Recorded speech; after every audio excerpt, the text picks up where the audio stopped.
Student, आज की इस वीडियो में हम लोग कबीर के पद से रिलेटेड जो भी दोहे हैं उनका अर्थ जानने का कोशिश करेंगे, प्रयत्न करेंगे और इस वीडियो में उनके दोहे के जो अर्थ होते हैं व्याख्या करेंगे शब्दार्थ के साथ। तो बने रहेगा हमारे साथ वीडियो के अंत तक। बहुत ही सुंदर वीडियो होने जा रहा है। तो बिना समय गवाए चलिए शुरू करते हैं। तो कबीरदास जी जो है, कबीरदास जी का जन्म जो 1398 ईस्वी में काशी में हुआ था और इनके जन्म के समय का जो कथा प्रचलित है कि इनका जन्म विधवा ब्राह्मणी के घर हुआ था और वो विधवा ब्राह्मणी लोक लाज के कारण इन्हें लहरतारा नामक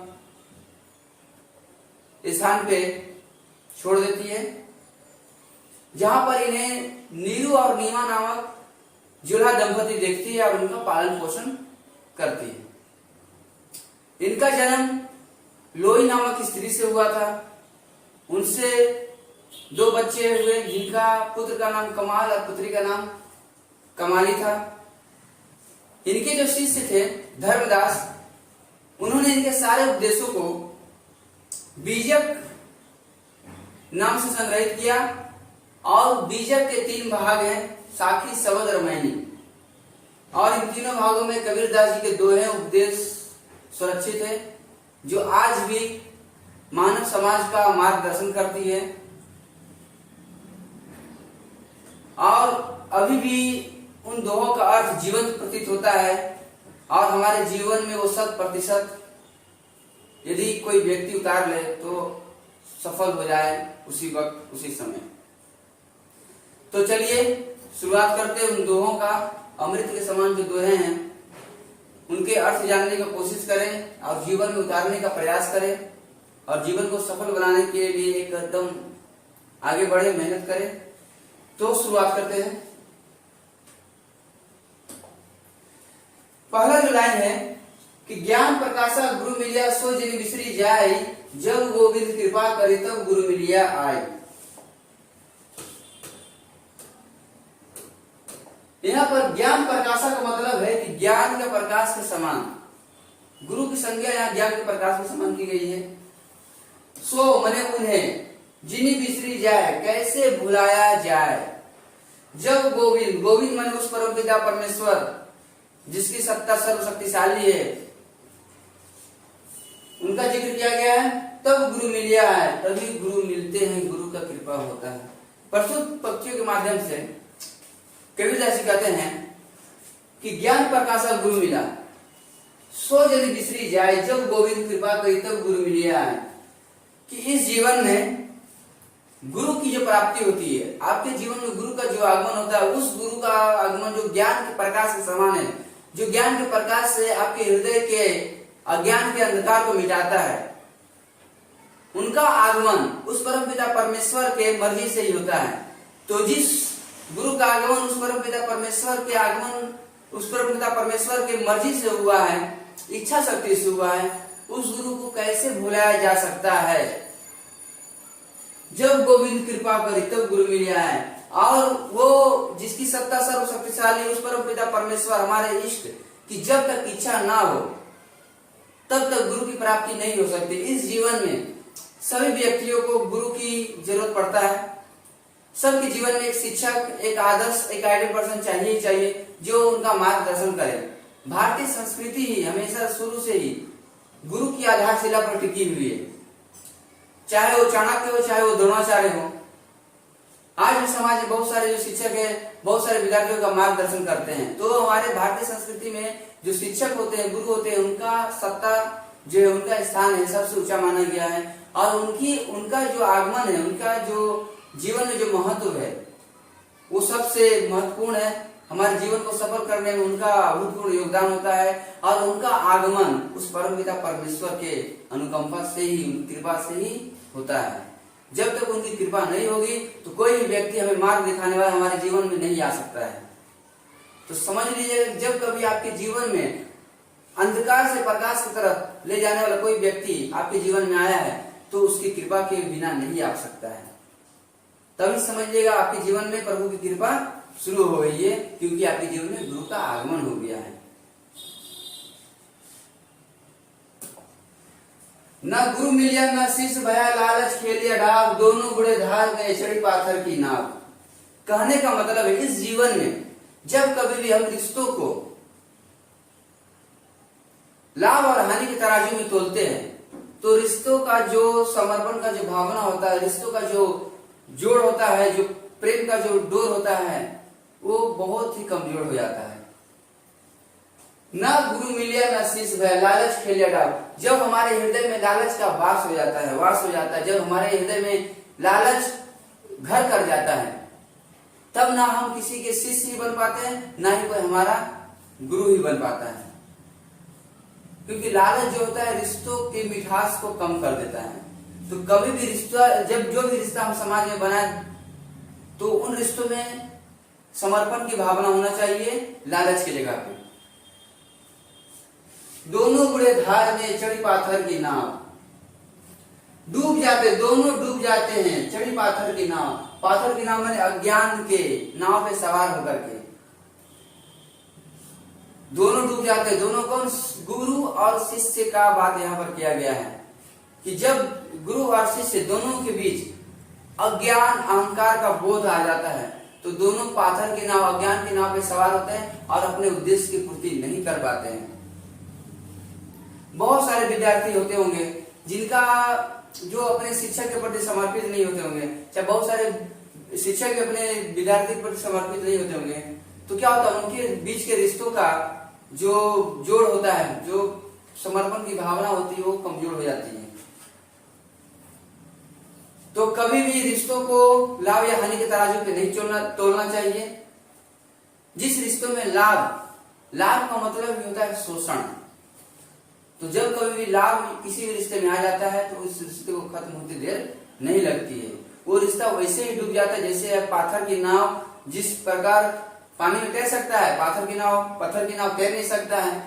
तो उसी प्रकार अज्ञान में सवार होकर के आप किसी भी रिश्ते को कोई मकाम नहीं दे सकते, कोई सफलता प्राप्त नहीं कर सकते। जाका गुरु भी अंधला चेला खरा निरंध, अंध अंधा ठेलिया दोनों कूप पड़न।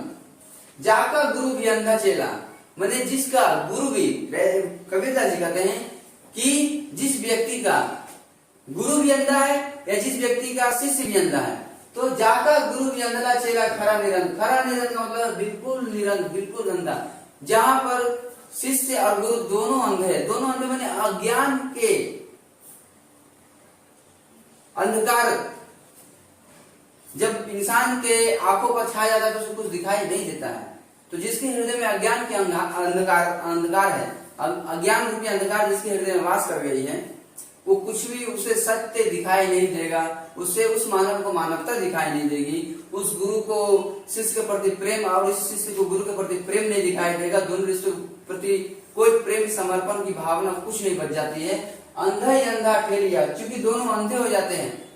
अज्ञान उनके आंखों पर इस प्रकार छा जाता है कि कुछ दिखाई नहीं देता, दोनों अंधे हो जाते हैं, अज्ञान से अंधे हो जाते हैं।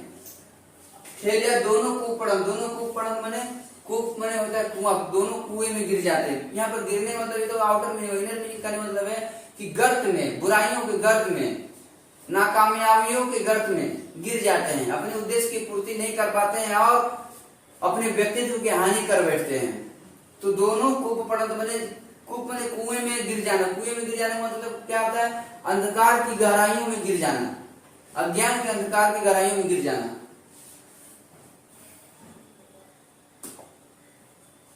कबीरा संगत साधु की कदे न निर्फल होय, चंदन होसी भावना नीम न कहसी कोई।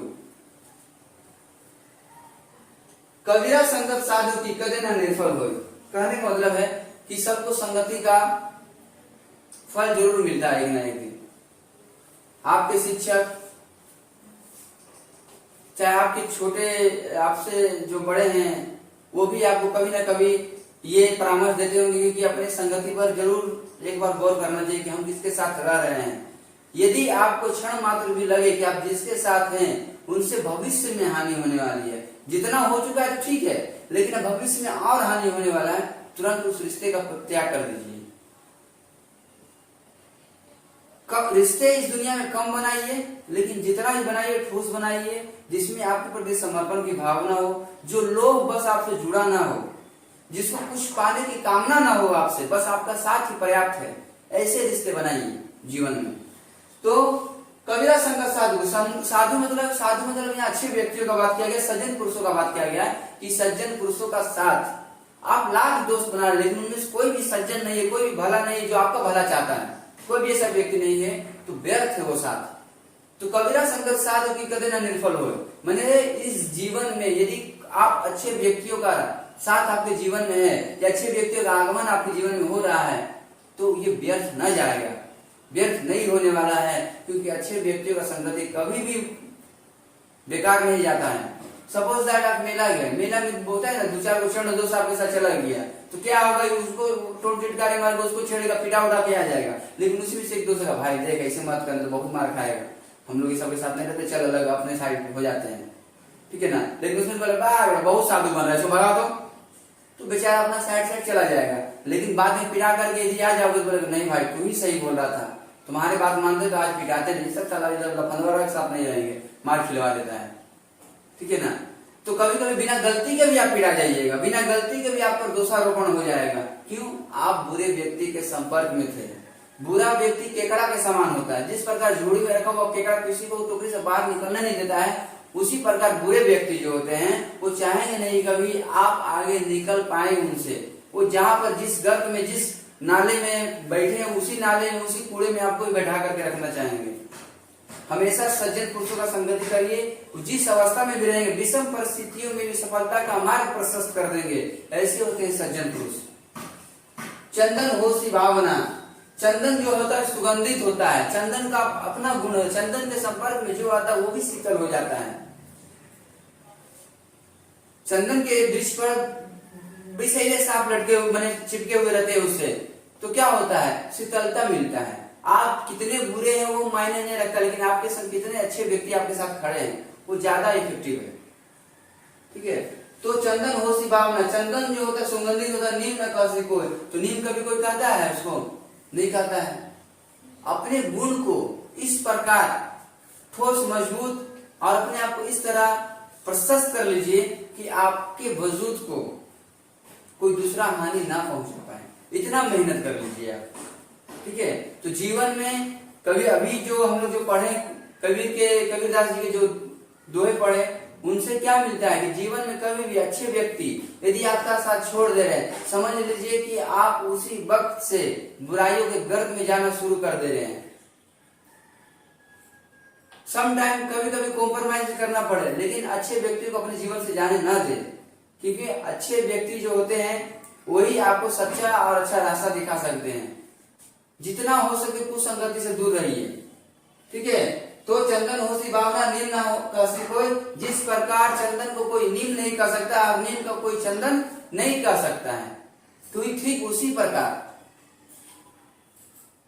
साधु व्यक्तियों का संगति कभी भी व्यर्थ नहीं जा सकता है। और जो दुष्कर्म करने वाले लोग हैं, जो क्रूर लोग हैं, उनका भी संगति आपको कभी व्यर्थ नहीं जाएगा, कभी ना कभी दंड जरूर दिलवाएगा, विचार सत्ता जरूर कहीं ना कहीं पिटवाएगा, या आपके जीवन को गर्त में लेकर जाएगा, ठीक है। क्योंकि हर सिक्का का दो पहलू होता है।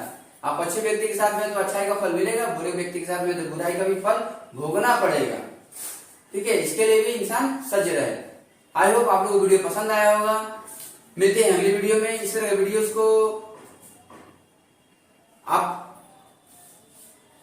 अपने फ्रेंड सर्कल में शेयर करिए, ताकि उनका भी कुछ भला हो सके, उनको भी ज्ञान अर्जित हो सके, ज्ञान का लेवल बढ़ सके, ज्ञान में वृद्धि हो सके। तब तक के लिए मिलते हैं। जय हिंद, वंदे मातरम।